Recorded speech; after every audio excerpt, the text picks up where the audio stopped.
bagaimana menundukkan perasaan.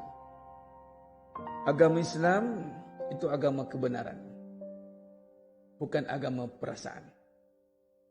Sia-sia kita mempertahankan perasaan di saat kebenaran disembunyikan, di saat suruhannya pada agama itu adalah menyatakan, menyampaikan kebenaran, berpesan-pesan dengan kesabaran dan berpesan-pesan dengan kebenaran dan kesabaran. Watawassaw bil haqq watawassaw bis sabr. Ada ketika kita hari ini sibuk mempertahankan perasaan sehingga mengorbankan ketaatan. Kita seakan-akan melihat bahawa dengan kita meluahkan perasaan itu sebagai solusi kepada setiap permasalahan. Walhal bukan itu hanya permainan kehidupan. Sesiapa yang terperangkap dengan perasaan dan melihat kepada penyelesaian kehidupan itu dengan perasaan, mainkan perasaan, sudah pasti dia akan terperangkap dengan kerosakan. Sebab perasaan ini dia tidak ada asas yang benar. Dia tidak ada pendirian yang tetap. Perasaan ini berubah-ubah. Perasaan ini benda yang akan ada pada perbincangan yang ajilah, tergesa-gesa.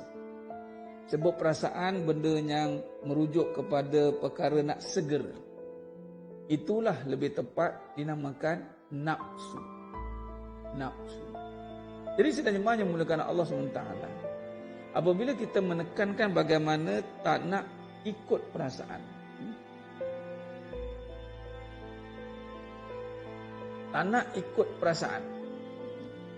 Bila kata menundukkan perasaan, bagaimana caranya itu dan bagaimana kesan dia dan kenapa sarana menundukkan perasaan ini menjadi perbincangan utama.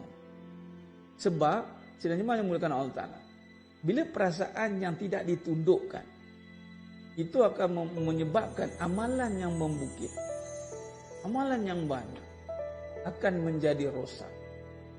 Kenapa? Sebab amalan itu tertegak bukan dengan perasaan. Amalan itu tertegak dengan kesedaran.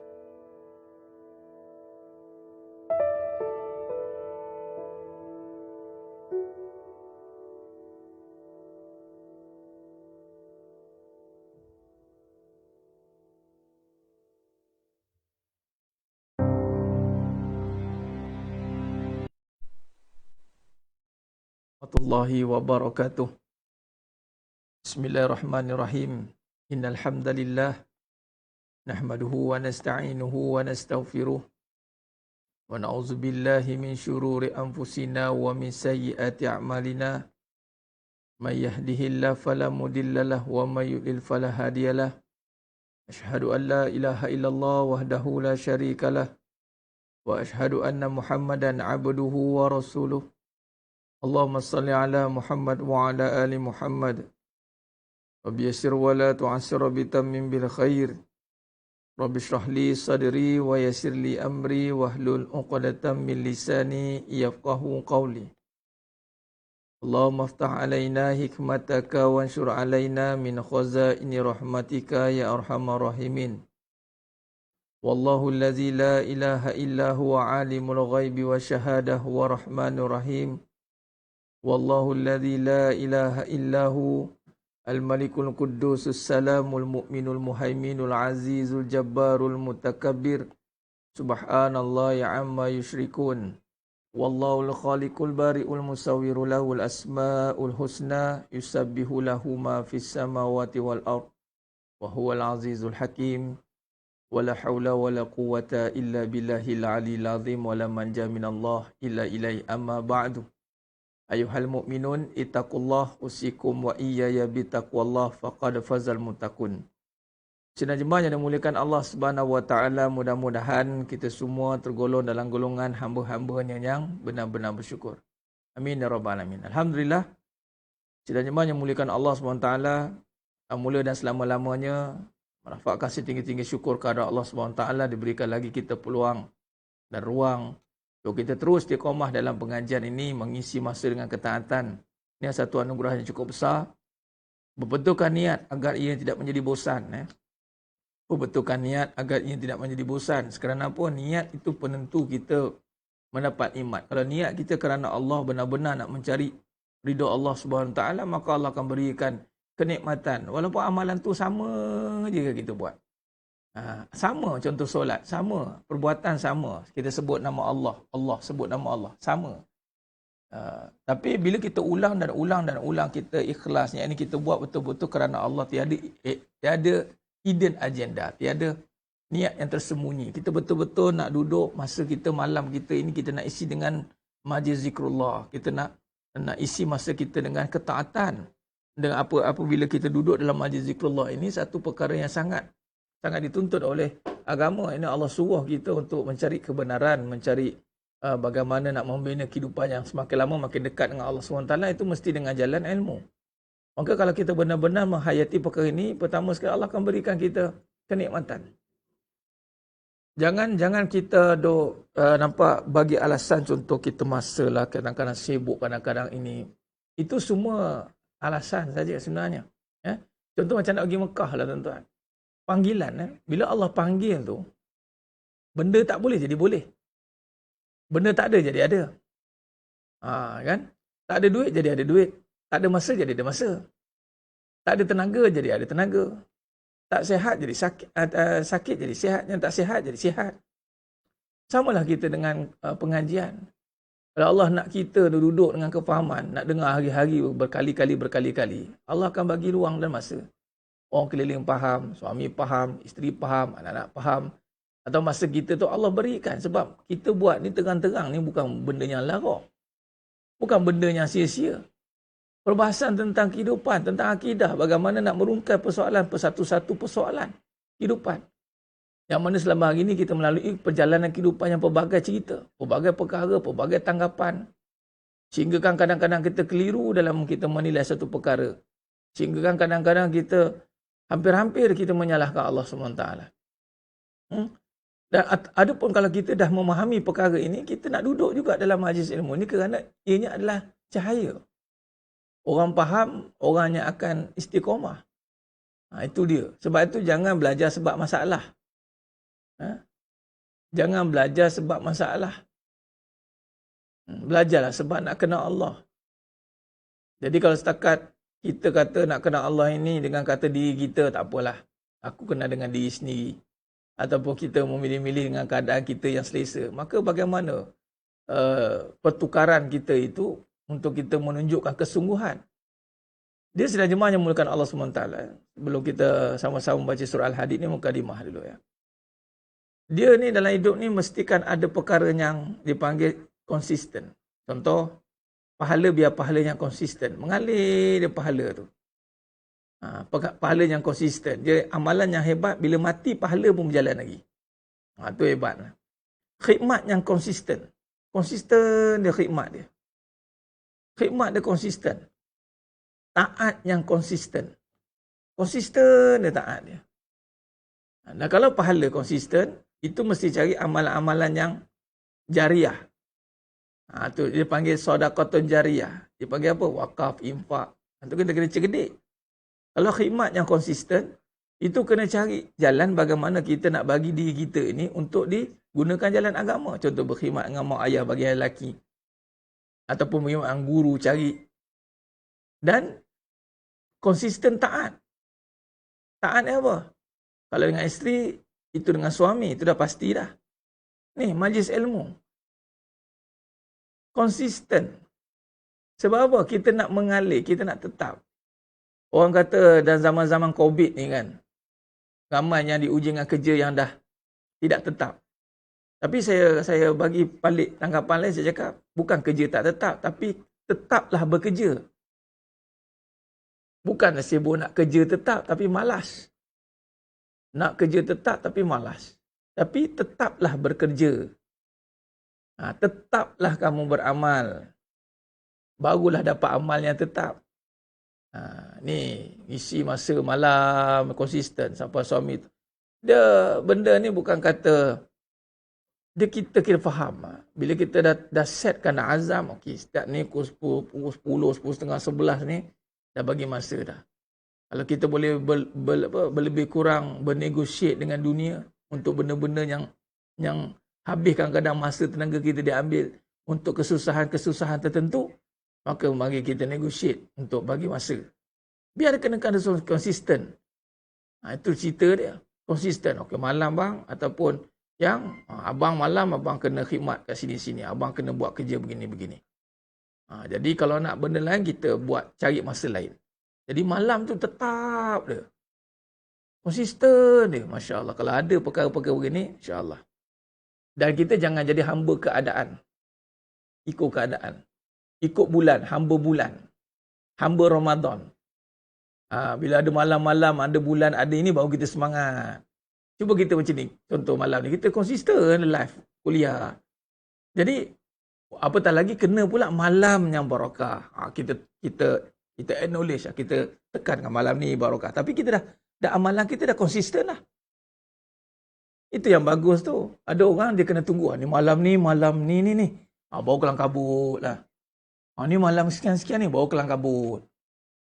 Dia kena buat benda yang beginilah tuan-tuan. Dia kena konsisten. Sampai kena waktu-waktu yang mustajab, bulan yang hebat, malam yang hebat, kita dah ada amal yang dah konsisten.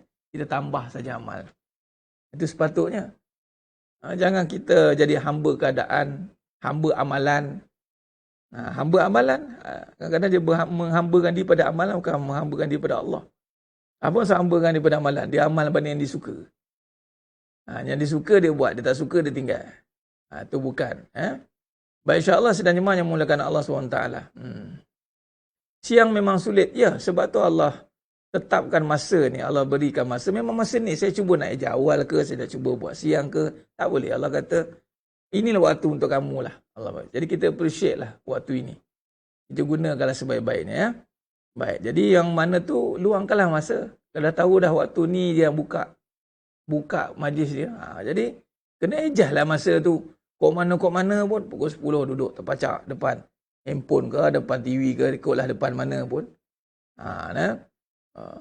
InsyaAllah anda akan nampak bahawa kesan dia nanti dalam kehidupan tu semakin bertambah kehebatan yang Allah bagi. Ya.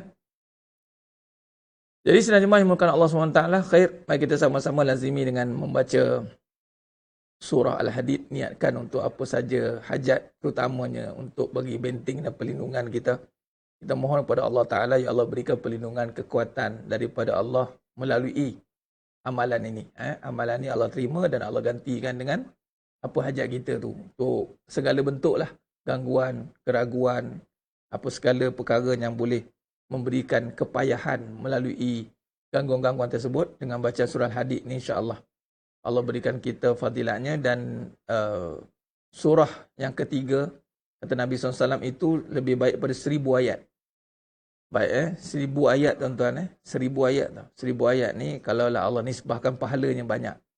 Jadi kelebihan orang yang baca satu malam 1000 ayat, pahala banyak. Niat betul kerana Allah, Allah bagi pahala. Baik, apa penting pahala banyak? Masuk syurga ke? Pahala banyak ni cagaran kita nak minta syurga. Sebab kita yakin, Allah bagi keyakinan nak minta syurga. Sebab syurga dapat dengan minta pada Allah. Sebab syurga Allah bagi. Itu rahmat Allah. Bila pahala banyak, Allah bagi kekuatan hati. Falahum ajruhum inda rabbihim wala khaufun alaihim wala hum yahzanun. Pahala yang banyak ni, hati jadi kuat. Bila jadi hati jadi kuat, meminta dengan Allah itu yakin. Minta pula paling tinggi. Minta apa? Nak jumpa Allah. Itu permintaan tinggi. Jadi kita ada kekuatan untuk meminta. Kadang-kadang bukan kata minta tu, minta dunia pun takut-takut lagi kita. Was-was lagi. Boleh ke Allah bagi? Ya ke? Tu tak ada pahala tu hati tu. Hati-hati. Dalam sekali dia tak meminta dengan Allah. Dia usaha dia. Dia sibuk sandarkan dengan usaha dia. Lupa bahawa meminta itulah usaha yang paling utama kita kena tekankan. Meminta. Sebab tu kadang-kadang kita dapat apa yang kita dapat hari ni dengan meminta. Mungkin dari kita, mungkin mak kita mintakan bahagian kita, isteri kita mintakan ke, anak-anak kita ke, ataupun orang lain duk minta bahagian kita ke. Ya Allah, kabulkan hajat dia, ya Allah. Ya Allah, permudahkan dia, ya Allah. Dapat. Kadang-kadang orang berusaha tidak meminta, tak dapat-dapat pun. Kadang-kadang dia usaha sikit, dapat. Sebab apa? Ada orang duk mintakan bahagian kita. Ataupun kita yang meminta pada Allah. Sebab tu penting. Jangan nampak dalam satu arah saja kita beramal ni. Baik, jadi sedang jemaah muka Allah. Itu fadilat dia. Saya nak tekankan supaya anda semua mudah-mudahan faham dalam beramal. InsyaAllah. Khair. Kita mulakan dengan baca umum kitab Al-Fatihah.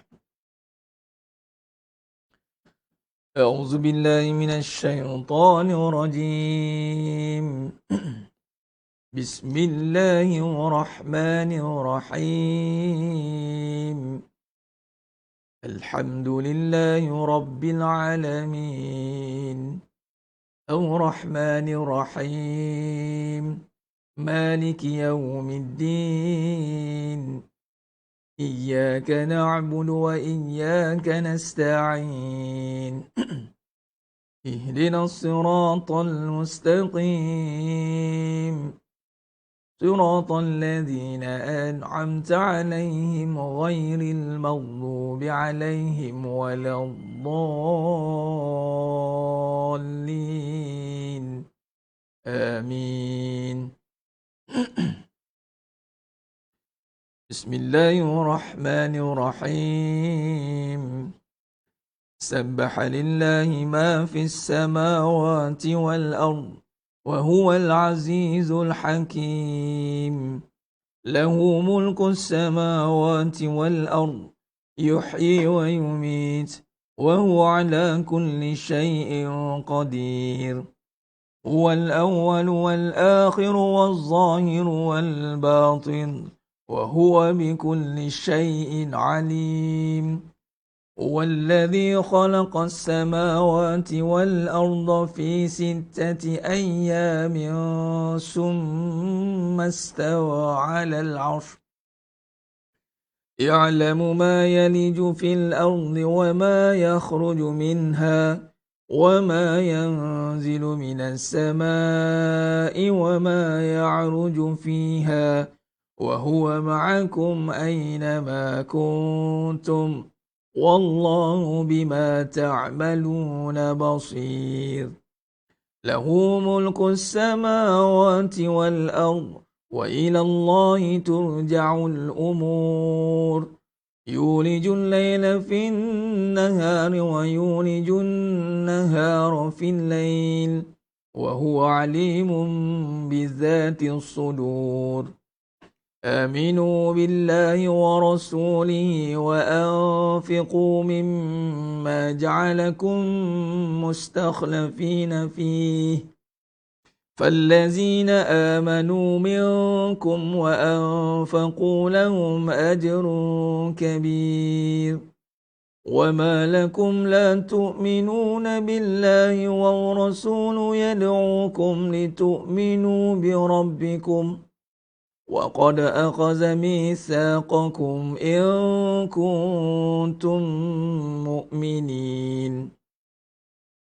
هو الذي ينزل على عبده آيات بينات ليخرجكم من الظلمات إلى النور وإن الله بكم لرؤوف رحيم. وما لكم ألا تنفقوا في سبيل الله ولله ميراث السماوات والأرض لا يستوي منكم من أنفق من قبل الفتح وقاتل أولئك أعظم درجة من الذين أنفقوا من بعد وقاتلوا وكلا وعد الله الحسنى والله بما تعملون خبير. من ذا الذي يقرض الله قرضا حسنا فيضاعفه له وله أجر كريم. يوم ترى المؤمنين والمؤمنات يسعى نورهم بين أيديهم وبأيمانهم بشراكم اليوم جنات تجري من تحتها الأنهار خالدين فيها ذلك هو الفوز العظيم يوم يقول المنافقون والمنافقات للذين آمنوا انظرونا نقتبس من نوركم قيل ارجعوا وراءكم فالتمسوا نورا فضرب بينهم بسور له باب باطنه فيه رحمة وظاهره من قبله العذاب ينادونهم ألم نكن معكم قالوا بلى ولكنكم فتنتم أنفسكم وتربصتم وارتبتم وغرسكم الأماني حتى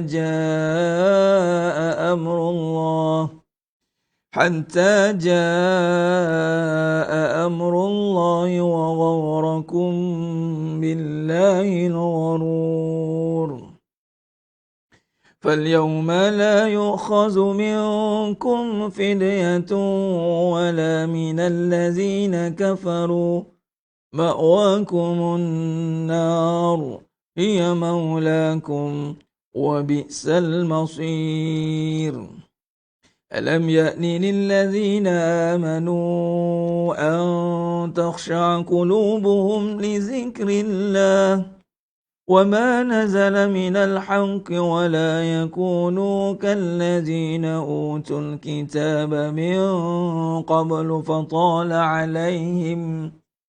فطال عليهم الأمد فقست قلوبهم وكثير منهم فاسقون اعلموا أن الله يحيي الأرض بعد موتها قد بينا لكم الآيات لعلكم تعقلون إن المصدقين والمصدقات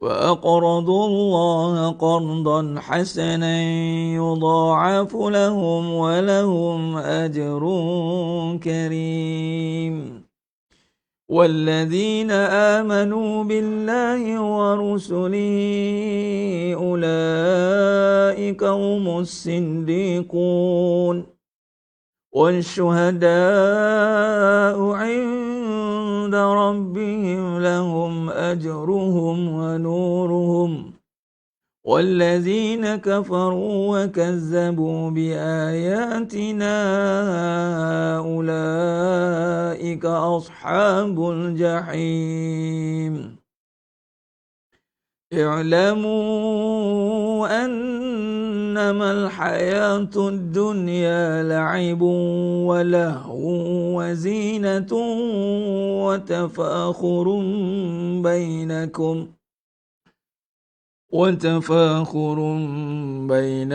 وتكاثر في الأموال والأولاد كمثل غيث عجب الكفار نباته ثم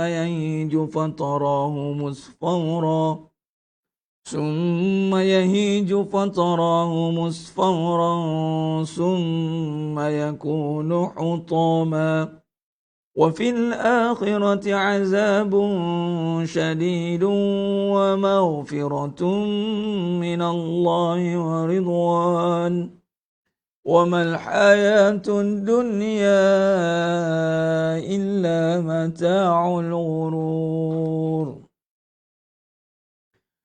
سابقوا إلى مغفرة من ربكم وجنة أرضها كعرض السماء والأرض كأرض السماء والأرض أعدت للذين آمنوا بالله ورسله ذلك فضل الله يؤتيه من يشاء والله ذو الفضل العظيم ما أصاب من مصيبة في الأرض ولا في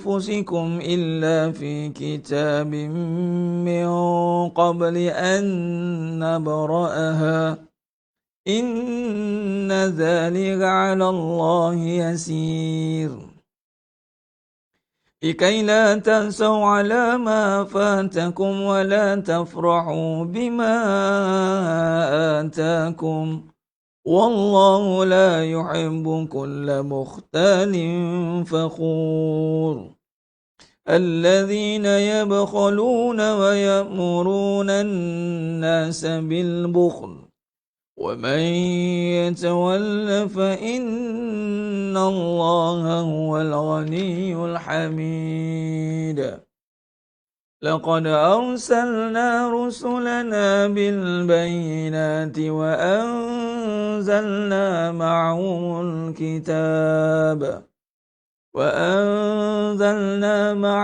الكتاب والميزان ليقوم الناس بالقسط وأنزلنا الحديد فيه بأس شديد ومنافع للناس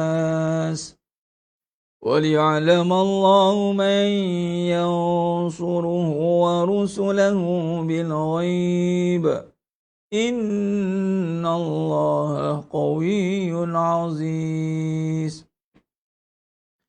ولقد أرسلنا نوحا وإبراهيم وجعلنا في ذريتهما النبوة والكتاب فمنهم مهتد وكثير منهم فاسقون ثم قفينا على آثارهم برسلنا وقفينا بعيسى بن مريم وآتيناه الإنجيل وجعلنا في قلوب الذين اتبعوه رأفة ورحمة ورهبانية ابتدعوها ما كتبناها عليهم إلا ابتغاء رضوان الله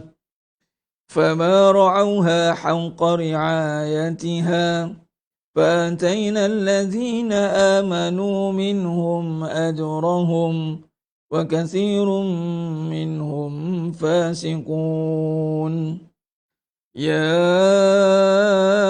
أيها الذين آمنوا اتقوا الله وآمنوا برسوله يؤتكم كفلين من رحمته ويجعل لكم نورا تمشون به ويغفر لكم والله غفور رحيم لئلا يعلم أهل الكتاب ألا يقدرون على شيء من فضل الله وأن الفضل بيد الله يؤتيه من يشاء والله ذو الفضل العظيم صدق الله العظيم. Alhamdulillah, sudah jemaah yang dimuliakan Allah SWT. Mudah-mudahan kita melazimi bacaan surah Al-Hadid seperti tadi memberikan kita kekuatan hati, kerana fadilat pada surah Hadid itu adalah menghilangkan keraguan. Bila Allah hilangkan keraguan, kenapa hilang keraguan? Kerana isi kandungan ataupun makna. Ada yang minta buat tadabbur, nanti ada masa saya akan cerita sikit. Cerita secara khulasahnya. Dimulakan dengan memuji Allah. Subhalillahi ma fis samawati wal ardh.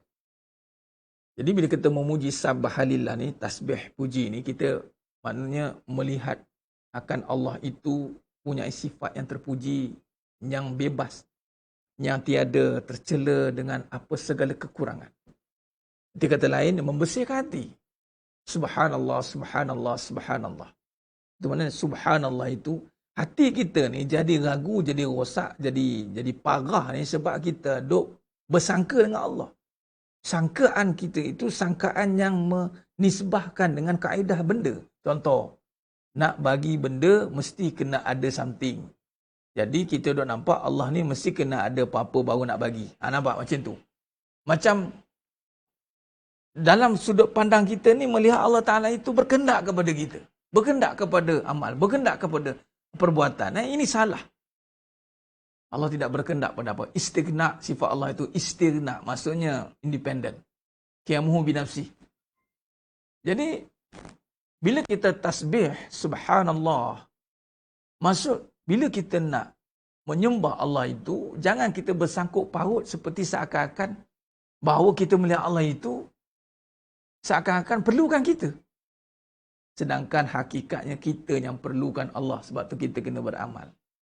Amalan tu Allah kata berbalik kepada diri kamu sendiri. Jadi bila kita hilangkan keraguan, sebagai contoh sama contoh, orang jangan diuji dengan kesakitan, kan? Bila sakit, apatah lagi melibatkan hal-hal yang berkait tentang sihir, contoh. Kita seakan-akan nak tunggu, nak minta Allah sembuhkan tu, kita beranggapan bahawa kena ada sesuatu baru boleh Allah sembuhkan. Lalu kita pun duk pening. Allah tak sembuh lagi, tak sembuh lagi. Payahlah. Hati tu. Sedangkan Allah berkendak, Allah berkuasa, Allah boleh buat. Tanpa ada apa-apa pun. Sabit dan asbab. Allah boleh buat. Tinggal kita saja yang ragu di dalam memahami keadaan perihal kuasa Allah. Maka dalam surah Al-Hadid ini, maka dimulakan dengan Sabbahalillahi ma fis samawati wal ardh. Tengok, dimulakan dengan memuji-muji Allah, tasbih. Sebab tu seluruh makhluk ini, melainkan jin dan manusia lah, yang akan gagal dalam memuji Allah. Semua makhluk selain jin dan manusia itu, semua makhluk memuji Allah. Wallahul khaliqul bari'ul musawwiru lahul asma'ul husna yusabbihu lahu ma fis samawati wal ardh. Yusabbihu lahu ma fis samawati wal ardh. Semua makhluk except kecuali jin dan manusia kenal Allah Ta'ala dengan sifat jamal, sifat sempurnanya. Semua makhluk kenal Allah Ta'ala itu sifat yang maha berkuasa. Maka mereka selain daripada jin dan manusia ini benar-benar memuji Allah. Kita betul ke puji? Ke minta dipuji? Betul ke menyucikan? Ke rasa diri suci? Betul ke menyucikan? Tasbih ni membersihkan. Ke kita tasbih rasa diri kita suci? Silat hari bulan, kita subhanallah, duk nampak diri suci. Subhanallah, subhanallah. Orang nampak Allah, rasa macam suci, dia rasa kan. Orang kata apa dalam bahasa pasarnya, bajet suci. Masya Allah, subhanallah. Dia meniti di bibir ni, ya Razak, ya Razak, ya Allah, ya Musawwir. Meniti di bibir ni. Rupa-rupa bukan yang menyucikan Allah. Rupanya nampak diri suci. Nampak? Ini penting. Jadi sedang jemaah yang mulakan Allah Subhanahu Wa Taala.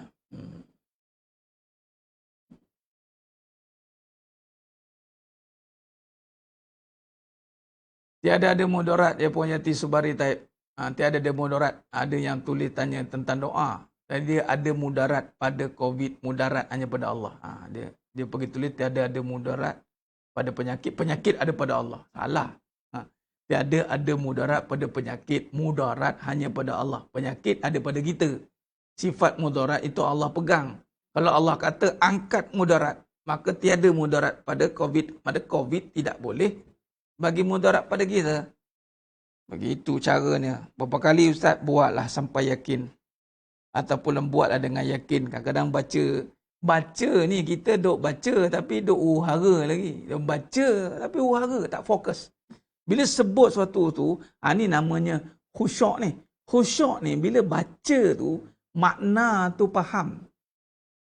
Faham makna. Contoh, subhanallah. Faham makna subhanallah.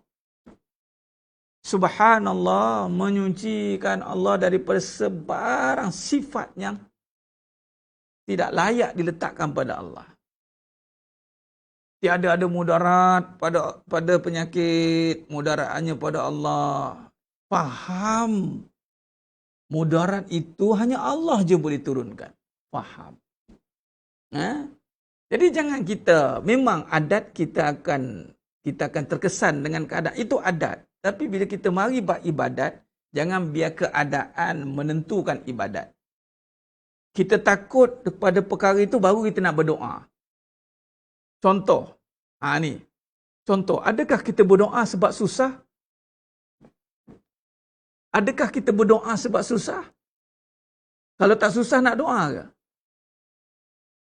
Adakah kita meminta itu sebab kita dah terdesak? Contoh sakit. Masa sihat tak nak doa? Nah, betulkan paradigma itu. Jangan meminta kerana terpaksa. Kita jadi hamba keadaan. Dah terdesak, baru nak meminta. Tapi Allah bagi juga. Allah ni maha pemurah, tuan-tuan. Allah ni maha pemurah, pengasih Allah Ta'ala. Tapi biarlah kita ubah dengan kefahaman. Sebab tu kena dengar kita kupas selalu, kita syarah selalu setiap malam. Jangan biar keadaan menentukan ibadat. Biar ibadat yang mencorakkan, yang mengawal keadaan. Maka di saat contoh sakit, memintalah kerana kita perlukan Allah. Kita berhajat kepada Allah. Kita berhajat kepada kekuasaan Allah. Allahus Samad. Sihat ke, sakit ke, Allah punya kuasa yang menjaga sihat sakit itu. Jadi tengah sihat doa, Ya Allah. Allah ma'afini fi badani. Allah ma'afini fi sam'i. Allah ma'afini fi basari. Itu hadis tu. Ulang dalam mak surat ada. Pokok rasa macam nak tumbang-tumbang, rasa tak sedap badan tu. Ulang baca banyak kali. Allah ma'afini fi badani. Allah ma'afini fi sam'i. Allah ma'afini fi basari. Itu badani, sam'i, basari tu nampak apa? Itu pada roh tu. Sam'i, basari, basar. Melihat, mendengar. Itu maksudnya dalaman, zahir dan batin. Allah ma'afini fi badani. Ya Allah sihatkan tubuh badanku. Allah ma'afini fi sam'i. Allah ma'afini fi basari. Ya Allah sihatkan pendengaran, sihatkan penglihatan. Kalau fikir balik, apa benda yang nak sihatkan telinga ni? Mata. Tu, yang batin. Yang bersifat batin. Ya? Yang bersifat batin. Macam contoh penyakit-penyakit yang tersembunyi. Baik. Jadi sidang jemaah yang mulakan Allah Subhanahu Wa Taala. Agak-agak kita duk rasa tak sedap badan, doa, ulang baca Allah ma'afini fi, ya Allah aku berhajat kepada Engkau, sembuhkan aku, berhajat kepada Allah. Ni kaedah dia ya. Okey baik. Kaedah dia baik saya tulis sementara ni. Malam ni ada sambungan kita ni, perbincangan kita. Dalam bab kita meminta ni tuan-tuan. Baik. Dalam bab kita meminta ni, baik. Dalam meminta, yakni meminta. Okey. Kita ada hajat. Hajat kita ni sudah pasti keperluan. Katalah kita perlukan sihat. Kita perlukan sihat badan. Okey, duit. Sihat dan duit. Okay. Hajat kita ni nak pakai duit lah. Nak bayar tu, bayar ni. Okay. Meminta ni, apa yang kita hajat. Okay. Hajat ni lah betul keperluan. Okay. Sekarang ni, kita kena faham. Yang menunaikan hajat, itu Allah.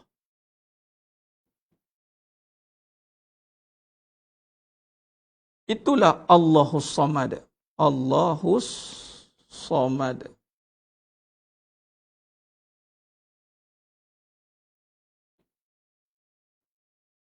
Allah tempat kita meminta gabungan, nampak?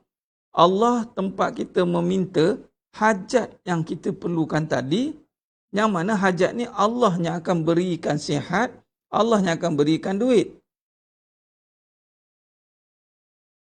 Jadi sebenarnya dalam konteks meminta, kita berhajat kepada Allah. Nah, itu sebenarnya.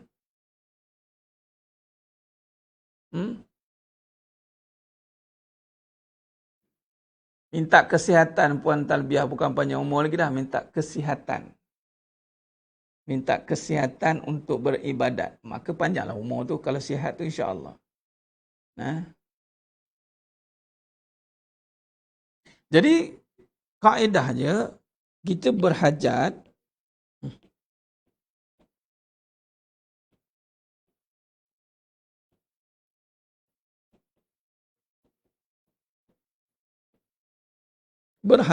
kepada Allah.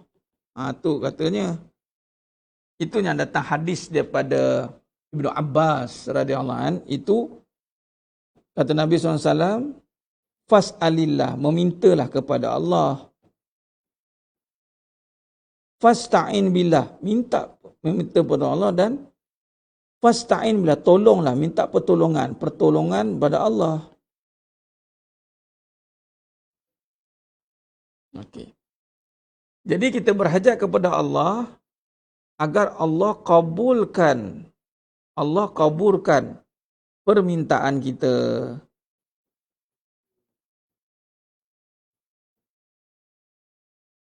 Permintaan apa tadi? Nak sihat. Permintaan apa tadi? Nak lapang, duit, perlukan.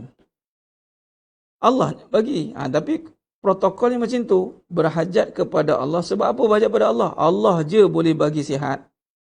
Allah je boleh bagi lapang. Itu makam doa. Kadang-kadang kita berdoa tapi kita nampak usaha yang bagi sihat.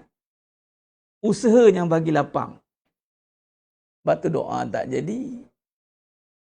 Doa ni sebenarnya kita dah submit ke Allah dah. Usaha itu sekadar menyatakan kita yakin dengan Allah. Kita yakin, sebab tu kita usaha. Dia sepatutnya gitu. Nah, jadi maknanya dalam bab tadi berdoa, doakan Ustaz, doakan kita semua. Jadi dalam makam doa ni adalah kita benar-benar berhajat kepada Allah untuk sihatkan kita. Berhajat kepada Allah untuk lapangkan kita. Ada orang dia doa macam ni. Bukan doa, dia berbuat. Dia berbuat saja, dia berbuat. Dia berbuat. Dia berbuat perbuatan. Berbuat perbuatan saja. Tetapi tidak sampai kepada maksud. Contoh, dia berhajat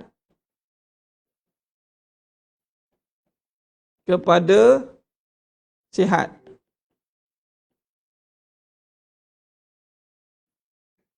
Berhajat kepada sihat. Ada hajat apa ni? Saya nak sihat. Okey. Bila dia nampak macam betul, dia tak ada masalah ni sebenarnya. Benda ni adat. Ini perbahasan adat, kebiasaan. Tapi bila mari dalam bab ibadat, kita akan tanya balik, siapa bagi sihat? Allah. Okey. Soalnya sekarang, kalau Allah yang bagi sihat, mana lebih kamu nak berhajat? Nak sihat ke nak Allah sihatkan?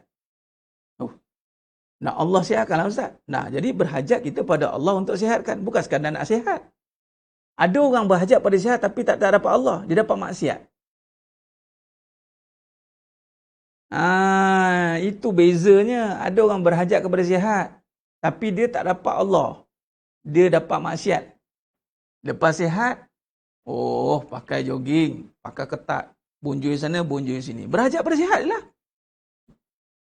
Kalau berhajat pada sihat, buatlah macam sihat suruh. Bersenam siang malam pagi petang, siang malam pagi petang, ikut adat. pakai ketat, keluar jogging, tak tutup aurat.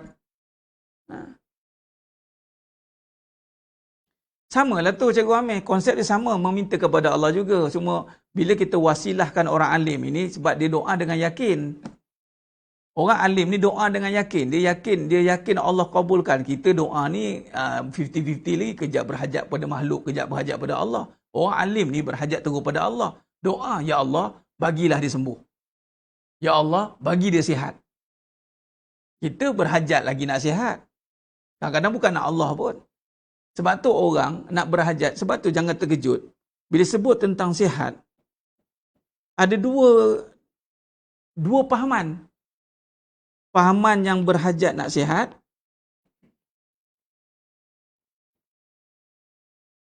yang satu lagi pahaman yang berhajat kepada Allah untuk, panjang sikit ni, yang nombor 2 ni panjang sikit. Berhajat pada Allah untuk sihat. Nak tak nak, ni ada ibadat ni. Kalau sekadar berhajat untuk sihat, dia don't care, I don't care lah.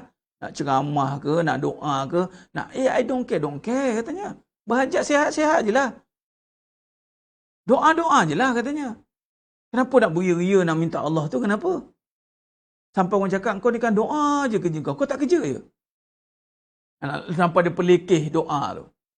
Sedangkan doa tu, Ra'sul ibadah, kepala bagi ibadah tu doa. Nampak?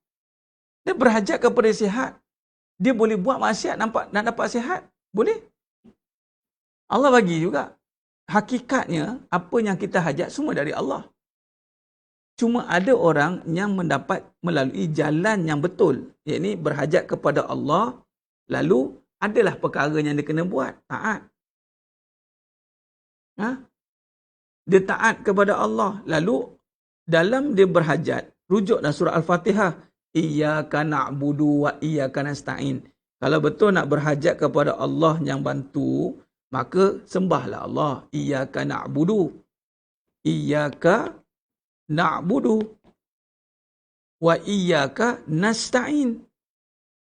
Barulah datang pertolongan. Kalau cara dengan Allah. Tapi kalau dia berhajat selain Allah dulu, tak cinta sembah tadi. Dia buat cara dia lah. Nak cari duit, berhajat ada duit, dia kerja siang malam pagi petang. Dengan ceramah kuliah, dia tak mau dengar. Dalam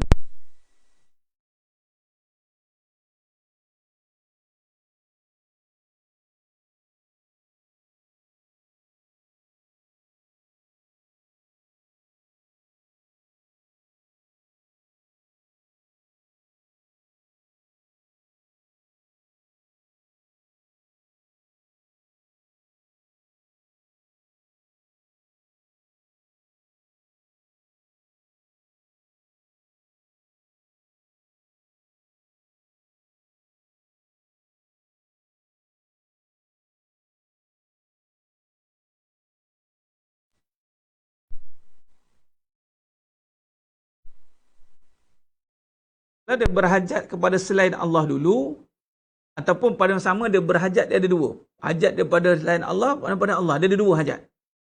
Maka dia boleh 50-50. Dia boleh berkira-kira. Dia boleh buat-buat. Jadi sidang jemaah yang menggunakan Allah Subhanahu Wa Taala. Bukan terdengar suara. Tak ada bateri. Itu saja. Baik. Suara ada, bateri tak ada. Saja nak ulang balik. Yang dah biasa, dah faham.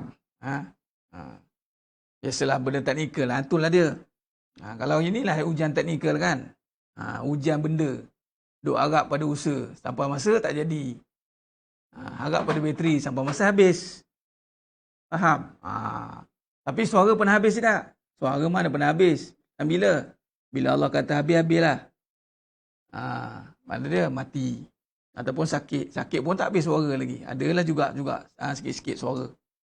Baik, jadi sidang jemaah yang dimuliakan Allah Subhanahu Wa Taala, maka kalau dalam konteks manusia ini, hajat itu kalau dia benar, hajat dia itu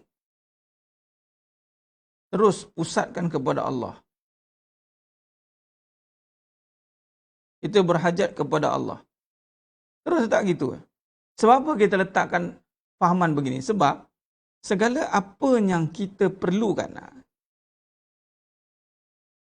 ataupun yang kita hajatkan, itu nak tak nak kena melalui Allah. Nak tak nak. Wala manja min Allah illa ilai. Wa ila Allahi turja'ul umur. Nak tak nak. Kamu nak senang, nak jadi susah, nak sihat, jadi sakit, ini semua di bawah takdir Allah. Itu yang kata Nabi kata, doa ni boleh mengubah takdir. Itu bukanlah doa tu mengubah takdir. Tetapi dengan doa itulah Allah dengar dan Allah Maha berkuasa untuk ubah takdir. Allah lah yang berkuasa. Jadi, berhajat kepada Allah itu melalui jalan taat, sembah.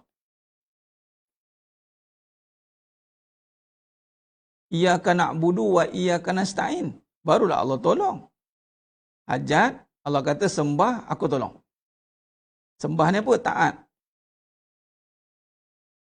Ada satu golongan, dia tidak berhajat penuh pada Allah. Hajat dia ini, dia letakkan juga kepada, katalah usaha. Dia berhajat kepada tadi, sihat. Dia terus letak kat sini. Satu golongan lain ni. Maka dia berhajat kepada sihat, dia boleh ada masa dia perlukan Allah, ada masa tidak. Sebab sihat ni dia nampak dengan cara dia lah. Dia berhajat kepada sihat. Jadi bila sihat ni buatlah exercise, makan ubat, buatlah semua segala bentuk usaha, segala apa cerita yang dia buat ni semua dia buatlah. Sebab dia nampak sihat tu boleh dapat dengan perbuatan-perbuatan ini. Dia doa juga, tapi dia tidak sepenuhnya doa. Tak doa sungguh-sungguh lah maksudnya. Orang yang letak hajat kepada Allah semata-mata, dia doa sungguh-sungguh. Itu dah panggil khaufan wa tama'a. Dia doa sungguh-sungguh sebab Allah je yang bagi sihat. Dan Allah je yang boleh buat kita sakit. Jadi ya Allah jangan bagi aku sakit. Ya Allah. Dia berharap berlindung, dia panggil. A'udzubillah min su'il qada. Takdir yang buruk. Ni sakit ni buruk lah. Susah ni buruk lah. Tak adalah sakit tu baik. Memang buruk pun. Susah pun buruk. Tapi dalam buruk ada baik. Tu cerita dia. Dalam susah ada baiknya apa? Apa dia? Nafsu tunduk. Ada baiknya. Tapi kalau cerita buruk takdir, memang tu takdir buruk lah. Sakit tu takdir buruk. Jadi berlindung daripada takdir buruk. Boleh. Minta. Ya Allah jangan bagi. Ya Allah jauhkan daripada takdir buruk. A'udzubillah min su'il qada. Minta jauh. Atau doa Melayu, ya Allah, tiada ada mudarat pada penyakit ni, mudaratnya pada Allah. Ya tu, betul tu Puan Amira. Doa kadang-kadang kita tergesa-gesa. Atau Allah tak suka tergesa-gesa berdoa. Dia buat syarat dia. Bismillah. Okey, sebenarnya dia nak tergesa-gesa usaha. Dia nak usaha cepat. Doa ni lebih-lebih kurang lah. Contoh dalam duduk dalam majlis ilmu. Dalam majlis ilmu ni satu peluang untuk anda minta tentang sebab makbul doa. Duk nampak, tak apalah. Dan satu lagi. Bila dia tidak berhajat kepada Allah, ataupun sesama dia ada hajat selain Allah, maka katalah dengan sihat, dia beramal. Ada amalan-amalan tak nak bagi sihat. Nampak tak? Sebab tu orang tak ambil kira sangat perbahasan kefahaman ni. Sebab dia tahu ada tak amalan-amalan, apa putu-putu ke amalan-amalan, apa dia nak baca-baca ke nak bagi sihat. Beza dengan orang yang nampak Allah bagi sihat dan dia beramal. Bezalah. Orang yang nampak Allah je yang bagi sihat. Jadi cara dia beramal. Beza dengan orangnya, aku nak sihat, ada amalan apa-apa tak? Okey, kalau ada amalan ni, ini petua-tua, ini amalan wali-wali ni. Ini amalan wali-wali ni. Mula kita dengar amalan wali-wali, dengan pasang telinga. Ini bagus ni. Nampak macam amalan, nampak macam agama. Tapi bukan nak mengesakan dia. Ini ada masalah kalau berhajat selain Allah ni. Jadi sidang jemaah yang mulakan Allah SWT. Dalam keadaan fizikal dengan online, masuk sekarang ni kita berhubung secara real. Walaupun tidak fizikal. Walaupun fizikal, kita berhubung berdepan. Kalau fizikal pun tapi hati ke lain, tak guna juga. Tapi kalau walaupun online, kita gunakan. Dah memang tak boleh. Nak macam mana? Mudah-mudahan Allah terima lah online kita ni. Kan? Sebab tu kena buat betul-betul. Duduk dengar. Betul-betul lah. Kalau saya duduk meja dengar macam ni, anda pun kenalah buat bersama macam saya. Janganlah saya duduk macam ni, berserban semua, anda pakai plekat sampai ke pusat. Duduk menyandor. Dengar sampai goyang-goyang kursi, makan koci, makan dengar sambil ni. Memang taklah, tak sehaluan lah.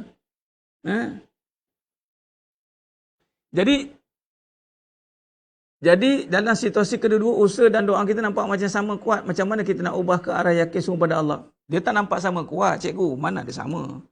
Ini ni dia terus berhajat kepada benda. Tak sama. Yang ini dia terus berusaha terus nak sihat, terus beramal. Tapi dia tidak berhajat pada Allah. Kalau yang ini dia terus berhajat kepada Allah dan dia beramal dengan sungguh-sungguh. Lain. Dengan terang nampak lain. Tak sama. Jauh panggang dari api. Orang yang usaha hajatnya ada selain Allah, bila tak dapat ataupun certain perkara, dia akan jadi give up. Dia keliru. Macam kita lah. Keliru kan. Habis tu macam mana ya? Macam mana ya? Ada banyak soal. Orang yang masih banyak soal, maknanya dia belum yakin.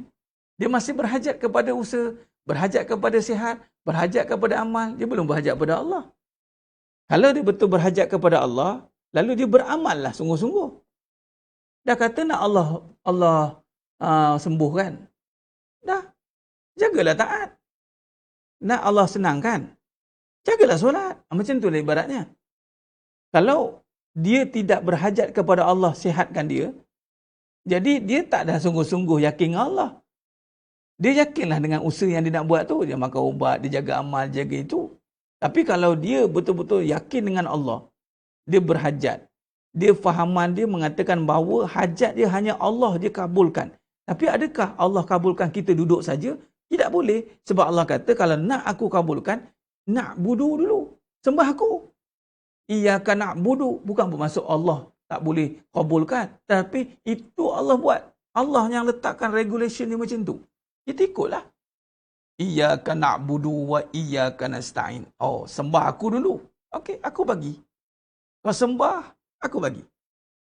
Nah, tapi ada orang dia tak nak melalui jalan sembah Allah. Dia nak melalui jalan selain Allah. Boleh, Allah bagi. Tapi ingat, apa yang kamu dapat belum tentu manfaat untuk kamu. Kamu sihat, tapi akhirnya kamu akan kecewa. Contoh. Kamu dapat duit, akhirnya jadi menyusahkan.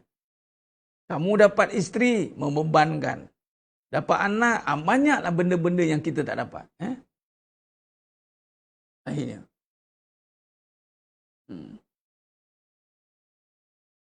Jadi sidang jemaah yang mulakan Allah Subhanahu Wa Taala. Pakaian sopan, betul tu puan. Berpakaian lah. Apa nama puan tadi? Puan Taibah.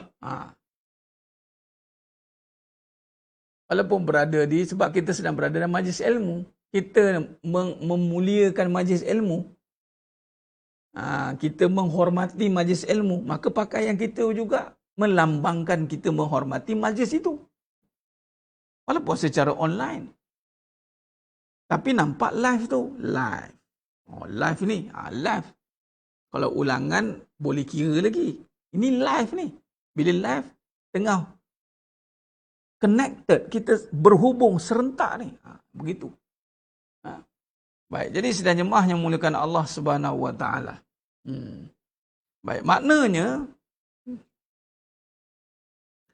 bila kata berhajat, ada dua golongan tadi. Orang yang dia tak sama kuat sebenarnya ya cikgu. Yang berhajat pada Allah tu benar-benar kuat. Itu kata Allah, wasabbit aqdamakum. Yang berhajat selain Allah untuk kabulkan hajat dia, dia minta juga ke Allah. Tapi pada masa yang sama, ada perkara lain yang dia tumpukan juga.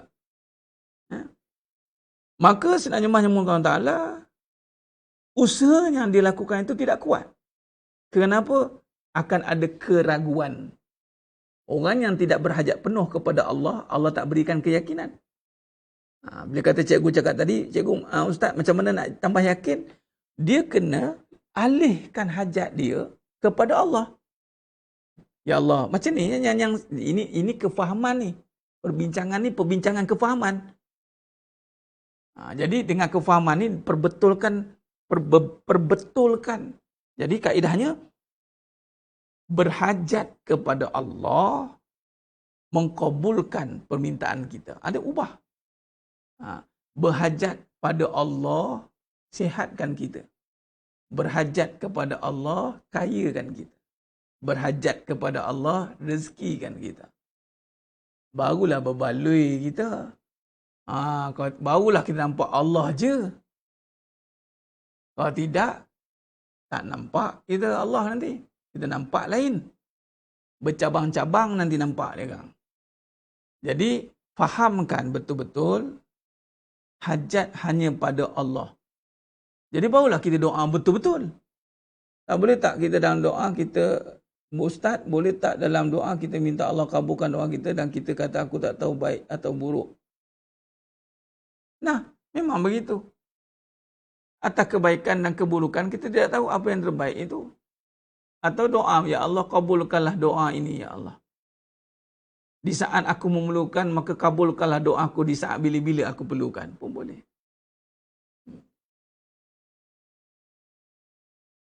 Sebab itu orang yang tidak benar berhajat kepada Allah, maka dia tidak akan dapat keyakinan. Dia tidak akan nampak keyakinan. Dia ada usaha, tetapi dia tiada yakin padanya. Akhirnya usaha itu ditinggalkan. Sebab tu orang beramal, kadang-kadang dia boleh tinggalkan. Kenapa? Sebab amalan dia ada apa-apa tak? Ada amalan apa-apa tak? Dia minta amalan tu sebab ada apa-apa tak? Dia terus nampak hajat dia. Tu kena betul kan? Dia terus contoh. Ada amalan apa-apa tak nak bagi badan kita sihat kuat ni? Ada, amalkan gini-gini. Tak salah. Tapi lama-lama, dia akan bercampur aduk nanti. Apa yang bercampur aduk nanti? Dengan keyakinan kita. Keyakinan kita tu bercampur aduk. Akhirnya, rosak amalan itu. Ada lebih baik, kita berhajat kepada Allah untuk bagi sihat. Maka, beramallah. Sungguh-sungguh. Apa jenis amalan, buatlah. Apatah lagi, amalan itu kena bertepatan dengan sihat. Contoh, doa tadi. Allahumma afini fi badani. Allahumma afini fi sam'i. Allahumma afini fi basari. Nampak begitu? Jadi maknanya, bila kita berhajat kepada Allah, kena pula doa tu tepat kena dengan hajat tu. Lagilah kita tekan betul-betul. Nah, contoh tadi mana kata, ya Allah tengah COVID. Tengah COVID, hajat Allah sembuhkan. Tu dapat pula doa yang betul-betul kena dengan tu. Lagi kita tekankan. Yang tadi, a'udzubillah min su'il qada. A'udzubillah, aku berlindung daripada su'il qada. Takdir buruk. Jadi tadi kata Korintin kau, ya Allah takdir buruk ni kena positif, takdir buruk ya Allah aku berhajat kepada engkau ya Allah jauhkan aku pada takdir buruk ini. Hajatlah sungguh-sungguh. Janganlah nampak benda lain lah. Ni kadang-kadang nampak lagi tu, nampak ubat, nampak ini, nampak doktor, nampak ini.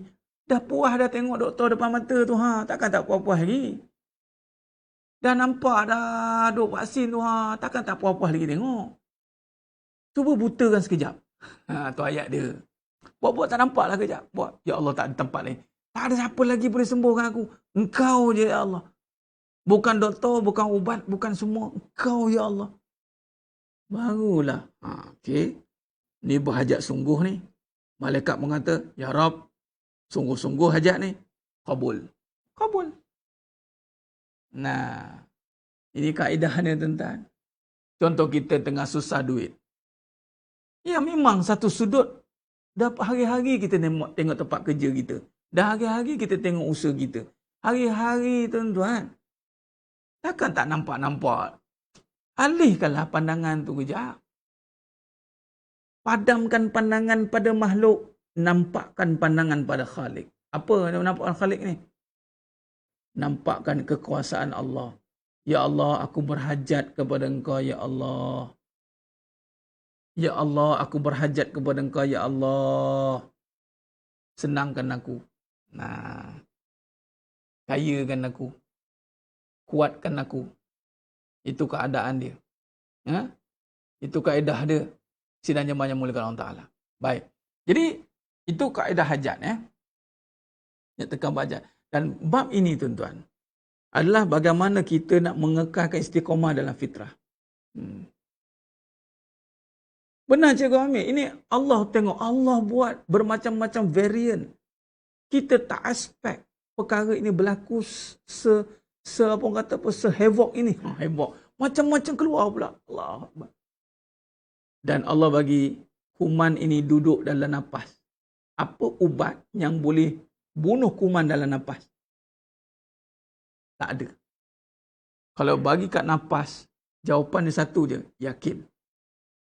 Keyakinanlah akan menghilangkan segala perkara-perkara tadi. Di samping kita berikhtiar dengan perbuatan ubat. Itu ikhtiar kita. Sebab itu contoh kita berlindung dengan Allah. Benda tak nampak. Nak lindung apa lagi? Siapa yang nampak COVID? Allah. Doktor tak nampak. Who pun tak nampak. Who pun tak nampak. Start contoh kita bercakap, kita minta sahabat orang kita di samping, doa pada Allah, akhirnya kita sembuh. Kita pun kata dengan izin Allah dan doa sahabat itu. Sudah pasti. Apa-apa saja sembuh, semua dengan Allah. Walaupun kita minta kawan doa itu, ini, apa pun cara, Allah bagi. Kita kena kredit ke Allah dulu. Kerana Allah lah. Kalau tidak kerana Allah, aku tak sembuh. Kreditkan kepada Allah dulu. Kalau tidak kerana Allah lah, aku tak boleh pakai apa yang aku pakai ini lagi. Bukan kerana orang lain, kerana sesiapa, kerana Allah. Itu kata puji Allah tu. Segala puji bagi Allah. Kemudian terima kasihlah kat kawan kita tu. Tak ada masalah nak terima kasih dengan orang. Memang digalakkan. Nabi kata barang siapa tak berterima kasih kepada manusia, maka dia tak berterima kasih kepada Allah. Puji Allah, terima kasih kepada manusia. Puji Allah, terima kasih kepada manusia. Boleh, tak ada masalah. Terima kasih, tolong doakan. Apa-apa perkara, usaha kita menjadi, puji Allah, terima kasih kepada siapa tolong kita. Tak ada masalah. Jadi yang utamanya itu,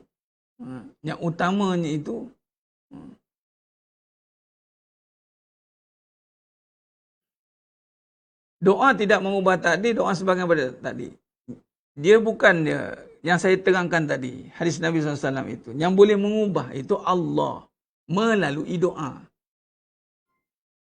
Melalui doa. Kan tadi saya cakap ni, contoh ni. Allah dah takdirkan kita sakit. Jadi kita berhajat kepada Allah dengan cara apa? Kita berhajat dengan Allah dengan cara apa? Doa lah kan? Ni doa lah ni.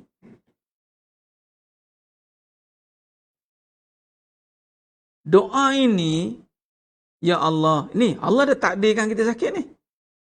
Sekarang ni kita sakit ni kan. Bagaimana nak jadi sihat? Itulah kata dengan doa tadi. Bila kita berhajat kepada Allah, maka Allah jua yang sembuhkan kita. Bukannya doa itu adalah tetap amal perbuatan. Amal perbuatan makhluk itu tidak boleh memberi apa-apa bekas. Tidak boleh memberi apa-apa kesan. Tetapi dengan perbuatan kita meminta kepada Allah, berhajat kepada Allah, berlindung kepada Allah, maka Allah ubah. Ubah ni maksud apa? Sebenarnya bukan ubah dalam pahaman kita, ubah kejap A, kejap B. Tak. Ubah di sisi Allah itu adalah Allah tahu apa yang terbaik untuk kita. Waktu itu kita tak tahu. Itu dia panggil sangka baik. Husnuzon. Bukannya kejap baik, kejap sihat. Itu berubah-ubah ni Ustaz. Tak tetap ke? Bukan macam tu. Di sisi Allah. Dan kita tak tahu pun adakah kita ni bagaimana aturan kita. Kita tak tahu. Jadi yang kita tahu, sekiranya Allah takdirkan kita sakit, kita berhajat kepada Allah, sihatkan. Hajatlah kepada Allah. Soal Allah nak kabulkan, nak betul, nak jadikan, itu bukan lagi daya kita. Itu kehendak Allah. Kekuasaan Allah. Inna Allah ala kulli syai'in qadir. Soalnya di sini, nampak hanya Allah. Nampak hanya Allah. Sebab tu orang yang tak berdoa, Allah kata sombong. Allah tak suka sombong. Sebab semua dapat dengan doa. Dengan doa. Kalau tak berdoa, tak dapat. Asal pula tak dapat? Dah itu regulation dia, Allah kata. Kita ikut je lah. Nabi, kalau tidak takkanlah keluar macam-macam doa, keluar maksurat tu, lambat-lambat doa. Kalau tidak takkanlah Allah ajar kita doa dalam Quran. Rabbana atina fid dunya hasanah. Kalau tidak, tak adalah Nabi Sulaiman AS berdoa, Rabbighfirli wa habli mulkan la yanbaghi li ahadin min ba'di innaka antal wahhab. Nampak? Jadi sedang jemaahnya mulakan Allah Subhanahu wa taala menunjukkan bahawa berhajat kita kepada Allah SWT itu penyelesaian bagi semua masalah kita. Kerana masalah kita ini akan diselesaikan oleh apabila Allah berkenan untuk berikan. Selesailah masalah kita kan, kalau Allah berkenan. Nah, itu cara dia.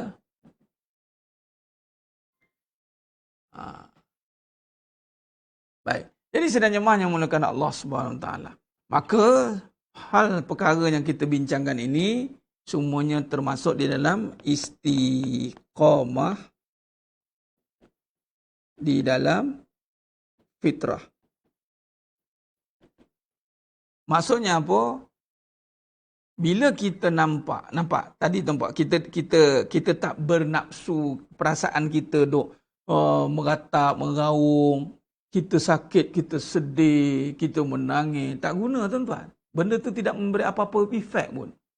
Kita sakit, doa dengan Allah. Minta. Tak payah nak meratap, meraung-meraung, tak payah. Malah itu dilarang pun. Ibarat macam kita tak terima keadaan itu. Dah sakit, terima. Balapan dada. Itu kafarat dosa. Baik, apa lagi Ustaz nak kena buat? Mintalah dengan Allah. Fas'alillah. Fasta'in billah. Jadi itulah namanya istiqamah dalam fitrah. Menundukkan amarah.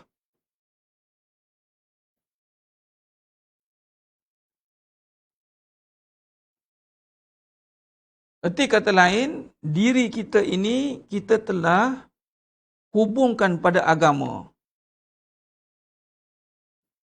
Surah Ar-Rum ayat 30. Kita buat kesimpulan. Hadapkanlah dirimu kepada agama. Allah suruh. Baik, dalam agama ni perbincangan ni apa? Apakah usul kepada agama? Akidah. Ceritalah macam mana pun, kitab tebal macam mana, pusinglah pengajian mana pun, usul akidah. Tak boleh lagi. Bila akidah, itu cerita tentang iman. Iman bicara soal hati. Hati bicara soal yakin. Baik, hadapkan diri kita kepada agama. Agama kata apa? Hati kita. Okey, betulkan hati. Yakin balik, bagi pengisian. Baik. Bila hati diisi dengan baik, akal kita berjalan. Apa akal ni? Buatlah suruhan. Bukankah taklif itu kepada yang berakal? Yang tak berakal, tidak ditaklifkan, tidak ditanggungjawabkan. Jadi agak-agak kalau tak nak beramal, jadi gila. Itu cerita dia. Kalau berkira beramal, jadi gila. Agak kalau masih waras, beramal. Maka sini datangnya suruhan. Contoh tadi suruhan apa tadi? Doa. Ni suruhan ni. Yakin dulu baru doa. Sebab syarat nak doa kena yakin. Jadi yakin ni belajar. Ni ilmu. Bila yakin, dia panggil ilmu yakin. Barulah kita boleh doa. Kalau doa tak yakin, nanti kan dia beryakin dengan doa. Tak yakin dengan Allah. Dia yakin dengan doa, bukan doa pula tu, yakin dengan amal. Nah, itu suruhan Allah. Allah suruh minta, ud'uni, ud'uni. Minta ke aku. Astajib lakum. Nah, aku kabulkan. Syarat apa kabul? Kena yakin dulu. Hadapkan diri pada agama, yakin. Dan bila kata akal dah ditundukkan oleh iman, akal akidah, akal di sinilah buat dengan kesungguhan. Perasaan ini gantikan dengan kesungguhan. Berdoalah dengan sungguh-sungguh. Perasaan harap kabul doa. Itu kan ada perasaan. Doa pun tak ada. Bismillahirrahmanirrahim. Alhamdulillahirabbil wassalatu wassalamu ala asyrafil mursalin. Amin. Amin. Amin. Tak ada apa feeling pun. Feeling lah, rasa. Biar ada rasa perasaan, ya Allah. Betul, bukan menangis-nangis. Menangis, meraung, aku sakit, aku nak tersama. Itu masih bernafsu. Ini yang yakin. Apa dia yakin tadi? Hajat kepada Allah. Okey, selesai. Ya Allah, Engkau je yang boleh kabulkan hajat aku doakan. Kemudian perasaan ni kena bersungguh-sungguh.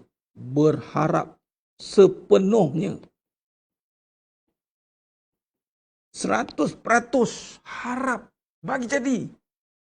Allah tak nak kita doa 50-50 tuan-tuan. Jangan don't play doa. Jangan dicuba-cuba ni. Cuba-cubalah Ustaz. Cuba-cubalah kalau tak jadi. Doa jangan cuba-cuba. Doa sungguh-sungguh. Di sinilah datangnya sungguh.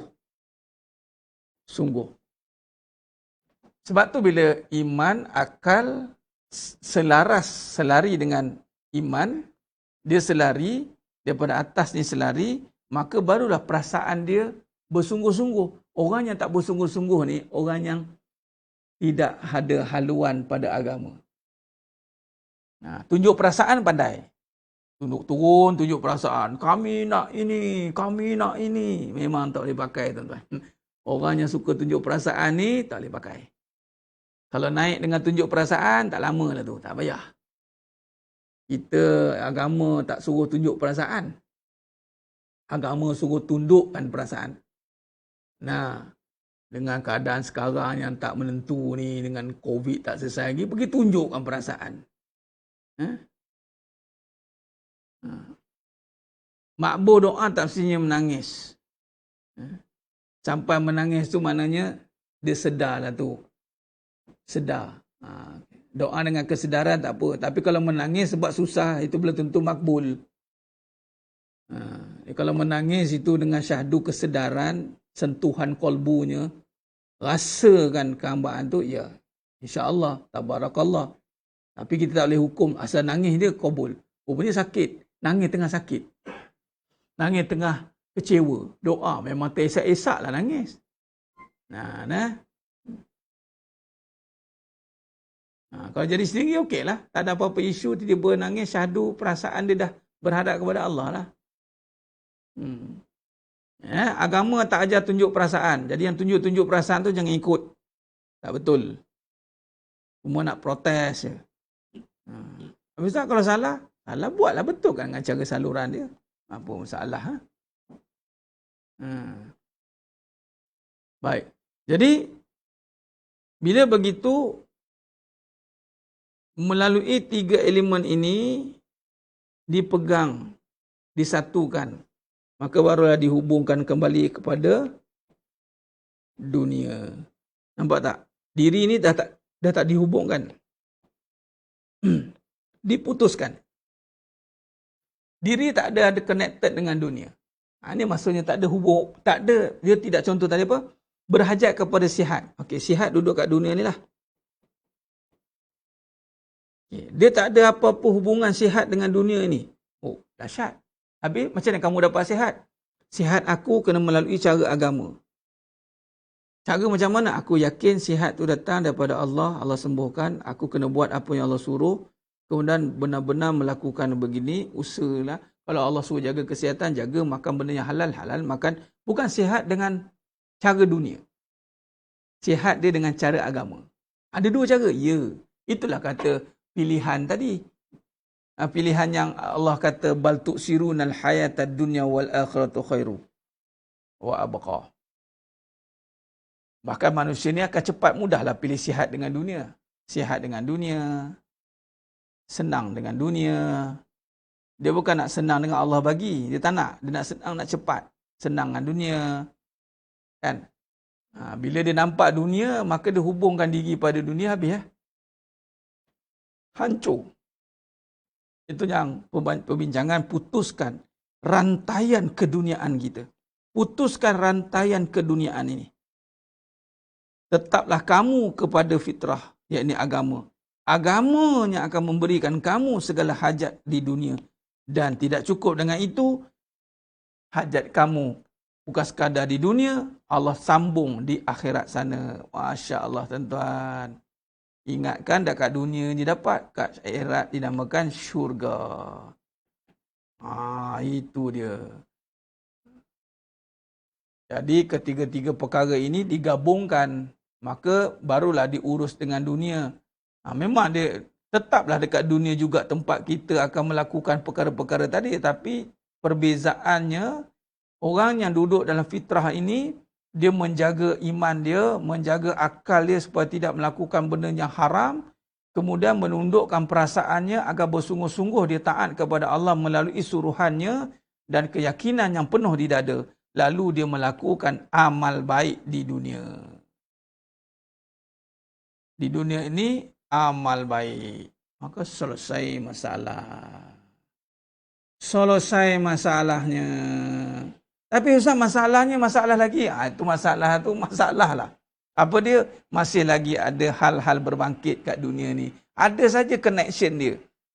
Itu kena bersihkan. Mungkin ada gangguan daripada hati, keraguan. Itu macam-macam yang kita perlu ulang. Sihat dengan dunia tu istidraj ke? Ya. Bila dia sihat hanya dengan dunia tanpa guna untuk agama, istidraj. Allah bagi senang dunia tanpa hiraukan soal agama, istidraj. Apa saja kesenangan di dunia yang tidak membawa dekat dengan agama, dengan Allah, itu istidraj. Jangan main-main. Jangan ingat, alah aku makan ni sihat je. Tak payah nak beri-beri, nak mengaji malam ni, nak iman lah, nak akal lah, nak apalah, aku sihat je. Jangan cik pasal. Orang punya susah nak dapat sihat ni dengan izin Allah. Engkau senang-senang dapat sihat. Okey. Sebab tu kadang-kadang orang yang tidak melalui jalan agama, kadang-kadang cakap dia sombong. Bukan kadang-kadang. Memang sombong pun cakap dia. Alah, I okey. Okey bersihat. Okey dia. I tengok orang tu. Tengok dia. Kadang-kadang iman. Dia yang sakit. Dia pula peli kita. Jangan main-main. Jadi, putuskan rantaian keduniaan. Maka dapatlah kita kesejahteraan. Istiqamah dalam fitrah dengan menundukkan amarah. Jadi, sidang jemaah yang muliakan Allah Subhanahu Wa Taala. Allahumma salli ala Muhammad.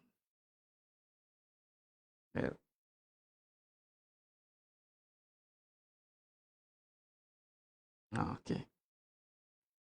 Maka bila kita berjaya melakukan itu, maka Allah gantikanlah. Macam ni kan, dunia bila kita boleh buat amal baik, apa yang kita nak, dia dapat juga. Tapi dapat pahala. Ini yang kita nak.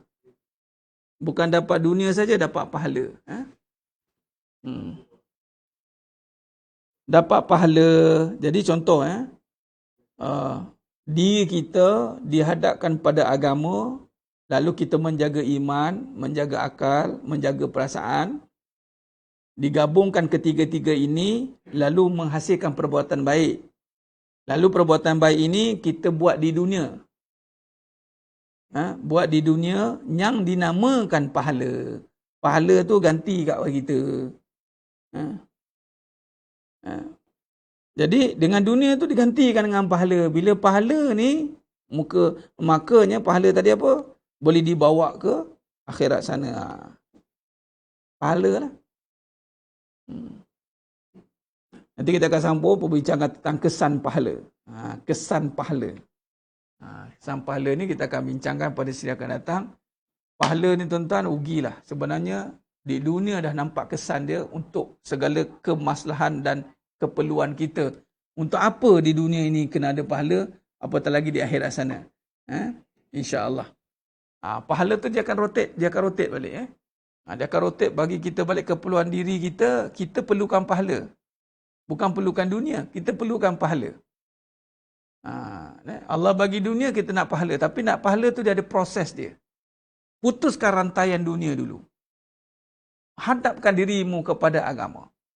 Perbetulkan kembali imanmu, yakinmu, akalmu, perasaanmu. Digabungkan sehingga mampu mendorong untuk berbuat baik semata-mata berharapkan Allah tadi hajat. Maka jika benar laluan itu, maka Allah gantikan dengan pahala. Baik, insyaAllah. Jadi sidang jemaah yang mulakan Allah SWT, saya kira cukup setakat tu dulu. Perbincangan kita pada malam yang penuh barakah ni, kita sambung malam esok. Saya nak cerita tentang kesan pahala, tuan-tuan. Kita bila dah ada istiqomah dalam fitrah ni, apa dapat Ustaz? Pahala. Kesan pahala dalam kehidupan. Dosa, kita cerita sekali. Tapi kita cerita pahala dulu. Dosa ni banyak cerita dia.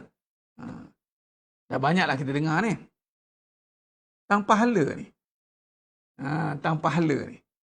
Tang pahala ni kita kena perhalusi. Rupanya, manfaatnya kat dunia lagi nampak dah. Allahu Akbar. Dan kalau kita duk nampak, kita perlukan duit untuk dapatkan hal-hal keperluan dunia. Percayalah, betapa lebih penting pahala daripada duit di dunia. Kita akan nampak hubung kait dia besok. Sebab pahala ni tuan-tuan, rupanya ada kaitan juga dengan hal-hal keperluan dunia. Dan bila kita faham penting dia pahala, baru kita nampak nak elakkan dosa. Sebab pahala lawannya dosa. Bila dosa, ibarat macam tadi tak ada duit, tak boleh dapat keperluan. Susahlah dapat keperluan, kena dapat bantuan. Macam itulah ibaratnya. Sebab tu kadang-kadang, orang yang tidak diberi kekuatan pahala, dia berharapkan bantuan orang. Nasihat aku ni lemah lah, aku down lah, aku payah lah, tak boleh lah. Dia terminta-minta perhatian orang lain.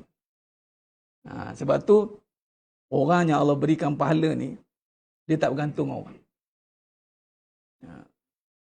Apa maksud tak bergantung orang? Dia tak adalah perlu tunjukkan kelemahan diri dia ke apa. Sebab Allah dah gantikan dengan pahala. Itu besok kita akan cerita. Supaya moga Allah bagi kita faham. InsyaAllah, saya kira cukup setakat tu dulu. Mohon ampun maaf di atas segala kekurangan. Kasar kata tu kurang bicara, kurang sana sini. Hanya Allah Ta'ala sajalah yang mampu menyempurnakan perbahasan kita pada malam ni. InsyaAllah, jika kita bertemu lagi pada siri yang berikutnya, esok malam, kita jumpa dalam sambungan perbahasan kita, kajian hikmah dalam kehidupan. InsyaAllah. Aku qouli hadza wa astaghfirullah azim li wa lakum. Wabillahi taufiq wal hidayah. Assalamualaikum warahmatullahi wabarakatuh. Ditangguh dengan tasbih kafarah dan surat Al-Asr. Subhanakallahumma. Asyhadu an la ilaha illa anta. Bismillahirrahmanirrahim. Illa alladhina amanu wa tawassaw bil haqqi wa tawassaw. Wallahu a'lam bisawab. Takbir. Allahu akbar.